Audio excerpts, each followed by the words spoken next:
this level of debt moves now to make and to describe what has happened in Iraq as one of maybe the greatest tragedy in relation to the loss of civilian life of the century. I think that it was an extraordinary moral act. All those who came onto the streets, 100,000 people, which was in advance of the conservative political opinion, obviously, in the country, and it was a great indictment of the government's failure. I think as well, as I move to finish in the last paragraphs that I mention here, it's very important to be very clear on what in fact has taken place in Shannon, both dimensions of it. There's certainly the illegal use of Shannon Airport, the use of Shannon Airport for an illegal war that was outside of the boundaries of international law. But as well as that, there was, I think, what has been referred to as the extraordinary rendition flights. Now, in the Irish government's questionnaire, which it sent to the Secretary General of the Council of Europe, it actually deliberately created a misleading impression. It stated that it had the Civil Aviation Act of 1978 and again the other act of 1987. In other words, it had the legal basis for inspecting planes any time it chose to do so, because the CIA leased flights were in fact described as civilian aircrafts. The international regime that they came under were in fact governed by those two pieces of civil aviation law. That enables not just Gardaí, but any airport personnel to board the flights and inspect. But the government told the Council of Europe's General Secretary that it in fact had this legislation there, creating the impression that we could have inspected if we wanted to, but it didn't go on to put in the sentence, we didn't inspect anything. Now, that having been the case, therefore, the point arises, what are the consequences of that? Those of us who have been interested in international legal covenants for a very long time, when you look across the whole spectrum of Europe and internationally, the International Convention Against Torture, I want to make this very clear, is not a prohibition against torture within your own jurisdiction. It is a prohibition against torture anywhere, or a being of assistance to torture or preparation for torture anywhere. It is a global condemnation of torture. So therefore the level of compliance that is required of it has been discussed internationally. And now there are really no reputable people that I know who are in Europe suggesting that a diplomatic assurance that no breaches are taking place is sufficient. In fact, the opinion is quite the other way.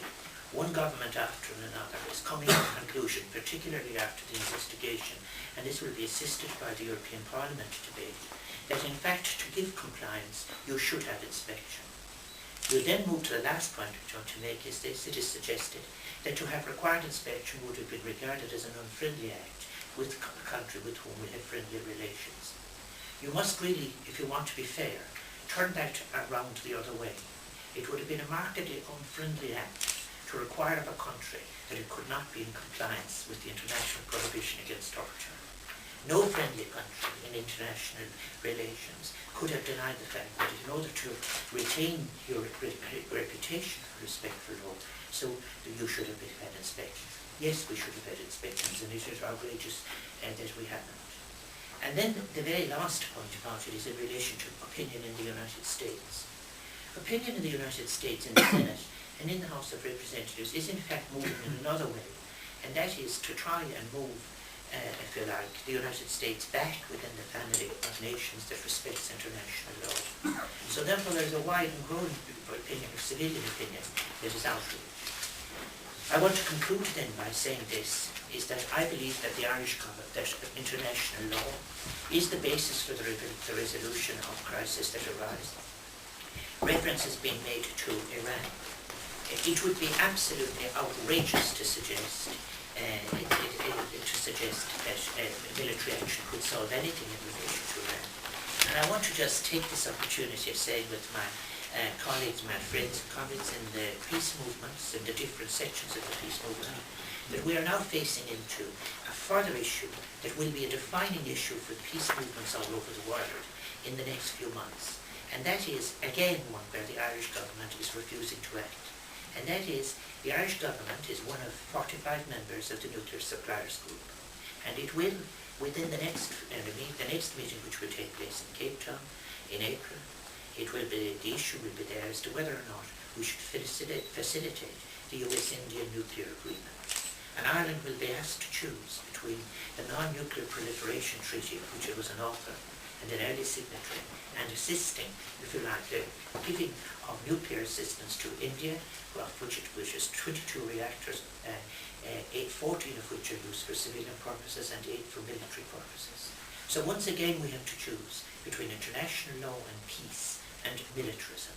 So for all of these reasons, my hope is that we will drive forward with the peace movement. I should be explicit in relation to the questions that have been asked in relation to Shannon.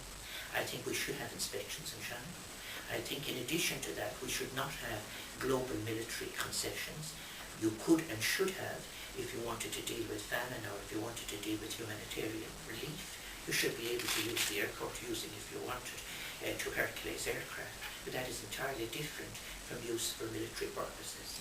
And indeed, any uses of any of our airports, Shannon or Knock or anywhere else, should be within the framework of international law. And that is